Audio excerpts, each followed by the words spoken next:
Queridos irmãos, queridas irmãs, então dando sequência, esse vídeo de número 176, Nosso Lar, Chico Xavier, e o capítulo é 31, Vampiro. Nós já estamos encerrando, né, esse capítulo. Eu ia dizendo enterrando. É assim mesmo. Então, aqui,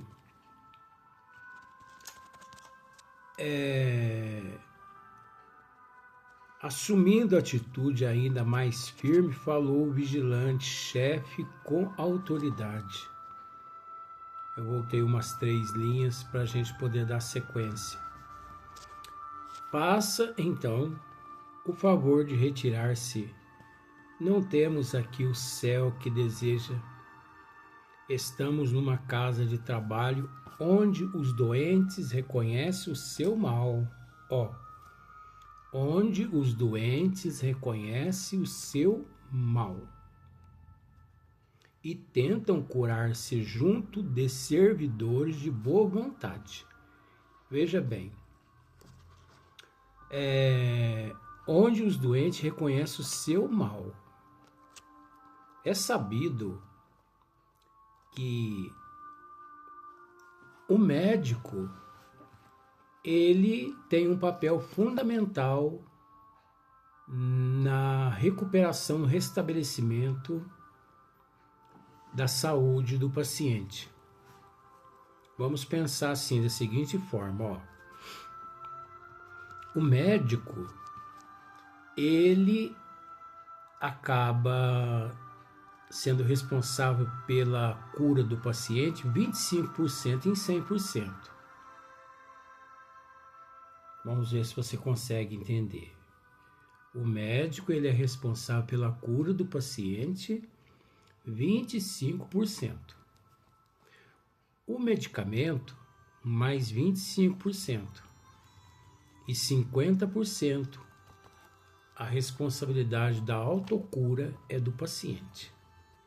Porque o médico pode fazer o que ele quiser, o que ele puder, ele pode empregar todo o teu conhecimento ali naquele paciente, mas se o paciente, ele pode receitar os melhores remédios que existem no mundo, mas se o paciente não fizer a parte dele, não há cura. Então, em comum acordo, comum união, né? É uma troca. Então, é preciso. Por isso que a doutrina dos espíritos nos esclarece que a base fundamental em todo o processo pecaminoso, vamos usar esse termo, primeiro é reconhecer o erro. Porque quem não reconhece que praticou algum delito, ele não consegue pedir perdão ao outro, pedir perdão para a si mesmo. Então é de extrema importância reconhecer o erro. Você entendeu? Pois quem reconhece o erro consegue pedir perdão e consegue se perdoar. Porque às vezes tem pessoas que têm uma facilidade imensa para dizer assim a outra pessoa, eu te perdoo. Mas ele fica por dentro remoendo aquilo, ele não consegue se perdoar. Então é de extrema importância perdoar. Então, reconhecer primeiro, pedir perdão segundo e, por último, reparação. Então veja bem, olha só. Onde os doentes reconhecem o seu mal, então eu preciso reconhecer a minha enfermidade. Eu preciso reconhecer que estou enfermo. Eu preciso reconhecer que estou doente. Eu preciso assumir, eu preciso reconhecer, eu preciso assumir, porque a partir do momento que eu assumo, a partir do momento que eu aceito, que eu reconheço que estou, você entende que estou, eu não sou doente. Você não é doente, você está doente. Porque você permite, porque eu permito. Então, estamos doentes. Então, a partir do momento que eu assumo que estou doente,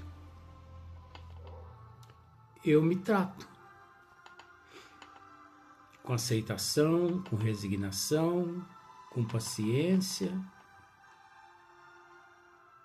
Agora, se eu não assumo, se eu não aceito, porque o orgulho não me deixa, o egoísmo, a avareza, a arrogância não me deixa, é óbvio que eu não vou me curar tão cedo.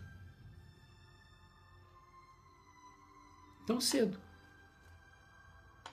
Depois, por falta de conhecimento dos desígnios divinos, as pessoas saem descendo a lenha nos médicos.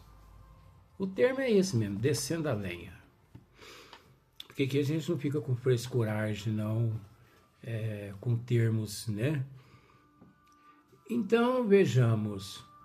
Fui ao médico, aquele médico não vale nada, tomei aqueles remédios, não valeu nada.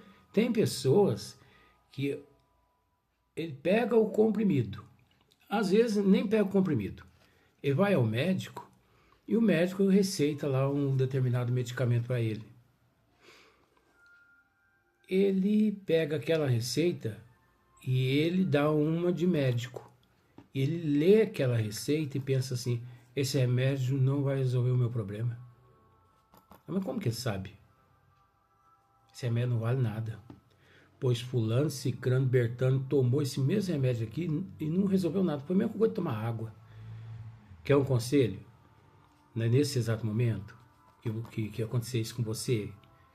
Pega aquela receita, rasga e joga fora. Sabe por quê? Porque a mente nossa é tudo. Mente sã, corpo são. Mente enferma, corpo enfermo. Então, se eu creio, se eu acredito que aquele remédio não vale nada, não presta, eu já transformei ele num placebo, numa cápsula de farinha. Então eu vou tomar aquilo ali para quê? Porque a cura é um complexo. A cura é um complexo. Não depende só do remédio. Depende da mudança de hábito, de comportamento, de atitude. Depende do indivíduo querer se esforçar, batalhar para hoje ser melhor que ontem e amanhã melhor que hoje. Então, veja bem. Então, o irmão Paulo dizendo, faça então o favor de retirar-se. Não temos aqui o céu que deseja.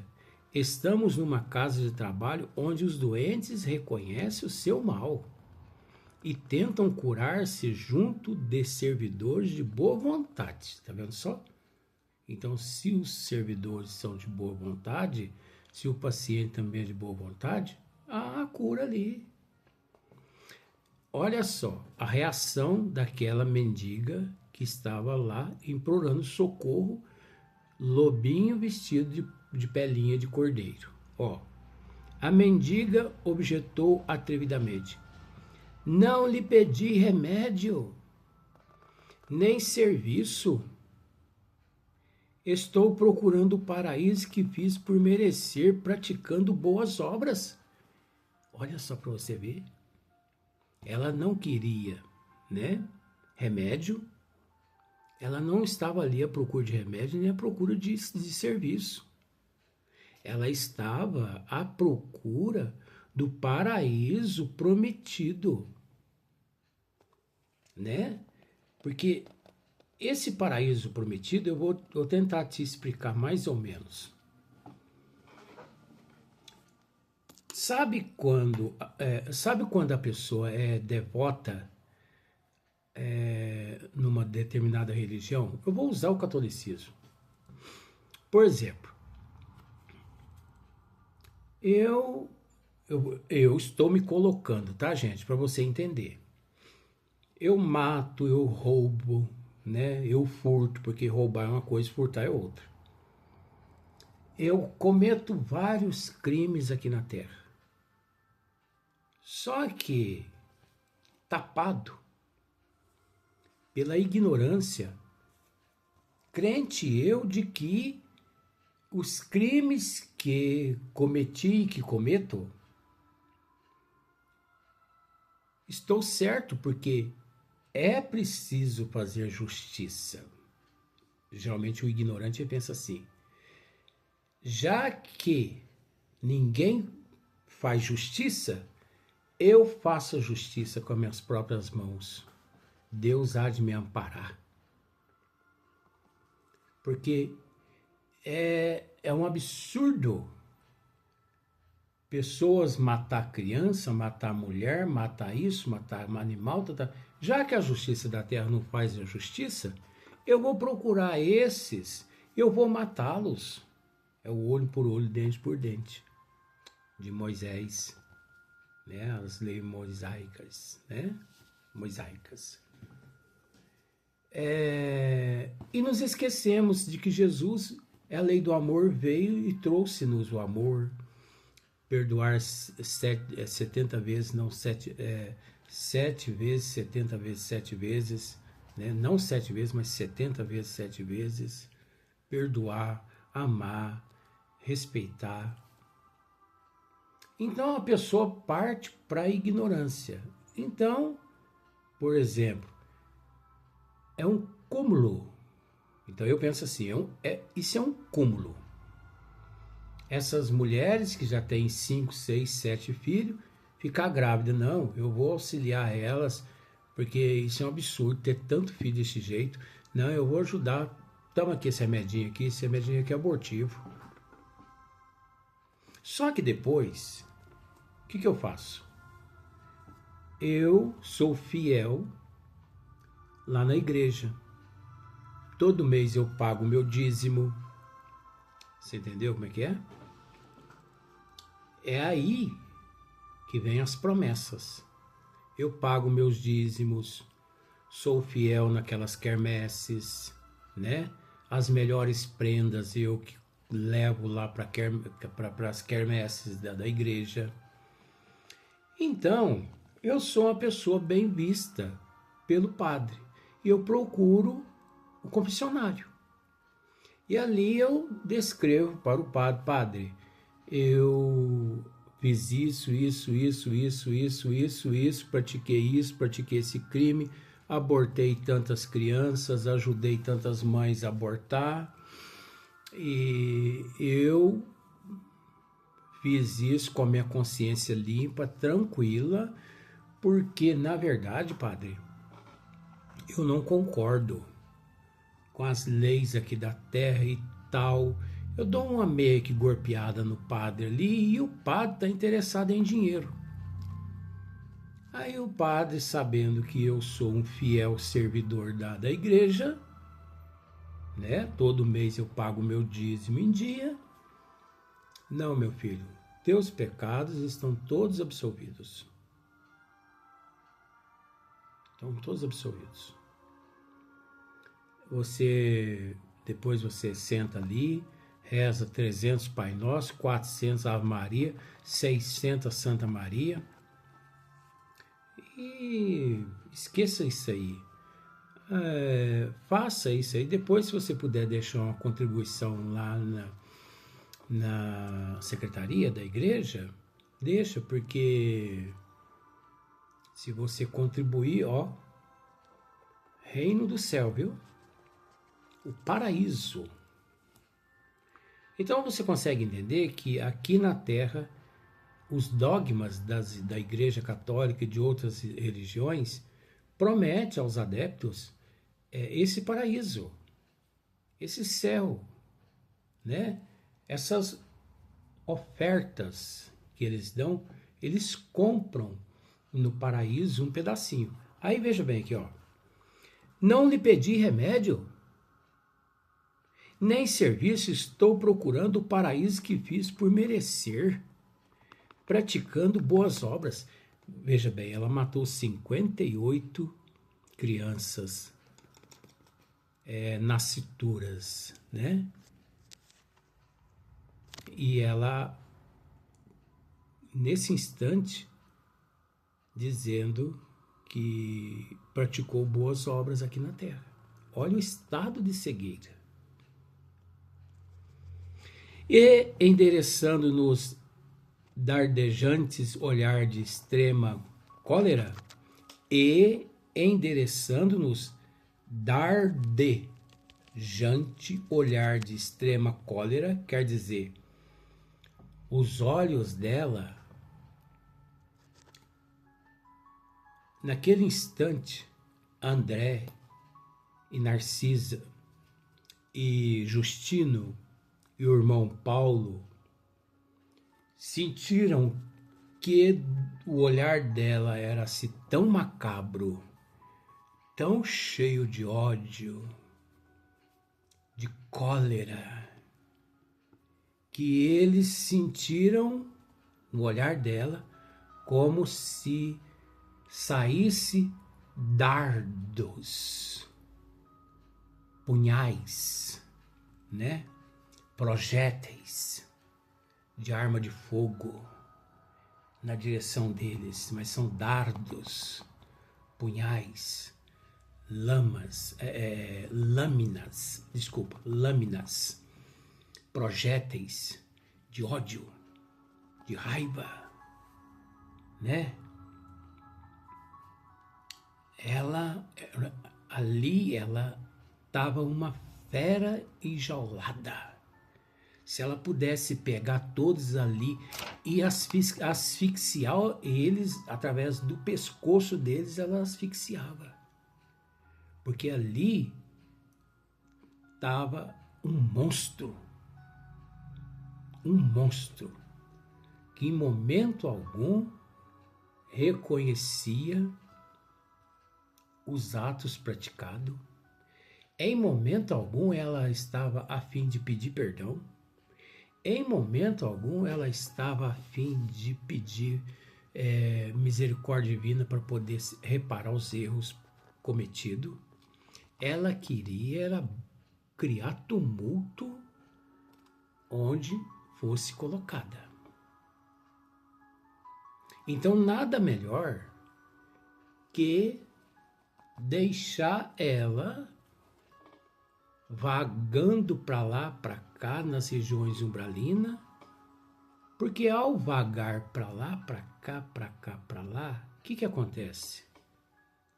Nada melhor que o tempo. O tempo, gente, ele, para mim, não usando Deus, né? Mas para mim o tempo e o silêncio são professores que nos ensina e que nos faz, de certa forma, amolecer o coração. Porque através do tempo, através do silêncio, através da paciência, o indivíduo nessas regiões, ele vai queimando aquelas energias tóxicas.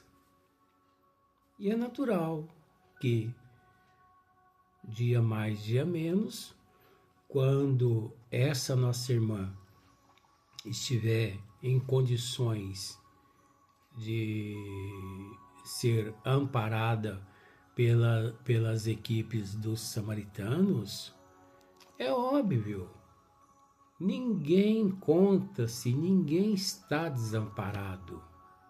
Eu costumo dizer, acho que você já me viu dizendo isso, o umbral é uma bênção. Graças a Deus que existe o umbral, porque é melhor o umbral do que o inferno de Dante. Porque o inferno de Dante, você não tem permissão de Deus para sair de lá para você se redimir. Por isso é dogma. Por isso é mitologia. Isso não existe. Existe na cabeça deles, aqui no corpísco. Mas depois que todos esses que creram, né, em dogmas, nesse processo todo místico do catolicismo, depois que eles desencarnam, na pátria espiritual, eles que? Mas nos prometeram isso lá, agora tá todo mundo vivo? Mas e o paraíso? O paraíso está dentro da sua consciência, está na sua consciência. E o inferno? Também está na tua consciência. Então, nós trazemos em nós o inferno e o paraíso, de acordo com o nosso comportamento, com a nossa moral. Então, eu costumo dizer que o umbral é uma bênção. É uma bênção. Porque lá do umbral, né? Nessas regiões umbralinas, um dia de lá todo mundo é retirado, é resgatado para retornar ao corpo físico através das reencarnações, que são oportunidades de redimissão. Então o indivíduo, mais cedo ou mais tarde, por mais que ele fique lá 1 bilhão de anos nas regiões umbralinas. Gente, mas o que é 1 bilhão de anos? Não é nada. 1 bi, 10 bi, 500 bilhões lá no umbral. Não é nada. Sabe por quê? Porque Deus é eterno. Nós somos imortais. Nós passamos também a ser eterno. Então, se me for dada a oportunidade de permanecer no umbral 50 bilhões de anos, eu vou dar graças a Deus. Que maravilha! Dizendo eu vou agradecer a Deus, mas muito obrigado, meu Deus, por essa região magnífica que o Senhor está me concedendo. Por quê? Eu vou agradecer a Deus? Porque depois desses 50 bilhões, eu vou sair de lá. Agora, lá do inferno de Dante, não sai mais. A hora que você quiser sair de lá, Deus pisa na tua cabeça e fala assim: volta pro inferno, demônio. E você, mas Senhor, eu quero me redimir. Não. Você me contrariou. Você me magoou demais. Você desfez de mim, né? Você disse o meu nome em vão. Então você está excomungado por mim. Isso não é Deus, não. Isso é um demônio também. Então, e endereçando-os dardejante olhar de extrema cólera, perdeu o aspecto de enfermo ambulante, retirando-se a passo firme. Olha aqui que interessante, eu adoro essas coisas. Perdeu o aspecto de enferma ambulante. Então, pense da seguinte forma. Ela ali se apresentou a todos na forma de uma ovelha desgarrada do rebanho. Então ela perdeu o rebanho, mas ela continua, né? Ela continuava com a forma de ovelhinha. No entanto, ela quase convenceu Narcisa, quase convenceu Justino, quase convenceu André, mas ela não enganou o irmão Paulo. Graças ao irmão Paulo, que ela não transformou aquele departamento ali numa desordem. Conhecimento, Jesus nos disse, conhecereis a verdade que ela vos libertará. Tanto é que depois que o irmão Paulo lhe endereça todas estas, essas questões, ela, perdeu o aspecto de enferma ambulante. Quer dizer, ela perdeu o aspecto, ela perdeu a forma de ovelha. E ela mostrou realmente quem ela era, retirando-se a passo firme, como quem permanece absolutamente senhor de si. Seus ordinários. Ah, se eu pudesse pegá-los pela goela,